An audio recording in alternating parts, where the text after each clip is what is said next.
ফিরেলাম বিরতির পর। সারদা কাণ্ডের 3টি মামলায় বেকসুর খালাস সুদীপ্ত সেন এবং দেবযানী মুখোপাধ্যায়। প্রতারণার অভিযোগ প্রমাণই হলো না আদালতে। এ ব্যাপারে বিস্তারিত জানবো। টেলিফোন লাইনে রয়েছে আমাদের প্রতিনিধি সোমনাথ মুখোপাধ্যায়। সোমনাথ, কি জানতে পারছো? আমরা জানি 2013 সালের সারদা চিটফান্ড মামলা কিন্তু সকলের সামনে আসে। প্রচুর টাকা প্রতারণার অভিযোগ ওঠে সুদীপ্ত সেনের বিরুদ্ধে এবং দেবযানী মুখোপাধ্যায়ের বিরুদ্ধে। তাদের উপরে কিন্তু মোট প্রায় 200টির কাছাকাছি কেস রয়েছে আসাম এবং ত্রিপুরাতেও।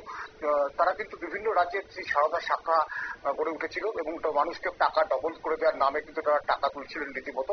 এবং তারপরে তারা কিন্তু যখন পালিয়ে যায় তাদেরকে কাশ্মীর থেকে উদ্ধার করে তাদেরকে গ্রেপ্তার করা হয় কাশ্মীর থেকে। তারপর থেকে তারা জেলেই রয়েছেন। তাদের ক্ষেত্রে হেয়ার স্ট্রিট থানায় যে 3টি মামলা ছিল সেই 3টি মামলায় কিন্তু পুলিশ প্রমাণ করতে পারেনি তারা লোকজনের টাকা পয়সা মেরেছে কিংবা মানি লন্ডারিং এর সাথে এরা যুক্ত। তারপরে কিন্তু ব্যবসায়ী আদালতের বিচারক তাদেরকে বেকসুর খালাস দিয়েছে। কিন্তু শুধু খালাস দিলেই হলো না, বেকসুর তাদের নামে আরো একাধিক কেস থাকায় তাদের কিন্তু এখনো জেল মুক্তি হচ্ছে না। তাদের মধ্যে সবচেয়ে দুটো বড় কেস রয়েছে হচ্ছে কেন্দ্রীয় সংস্থা সিবিআই কেস এবং একটা ইডির কেস। এই দুটো কেসে কিন্তু এখনো কোনো রকম চার্জশিট জমা পড়েনি। ধন্যবাদ।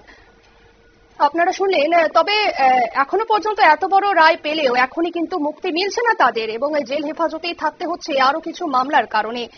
তবে এই প্রথম আদালত সারদা মামলায় প্রথম কোনো রায় দিল এবং যা ভবিষ্যতের মামলাগুলিতেও প্রভাব ফেলতে পারে বলে মনে করা হচ্ছে।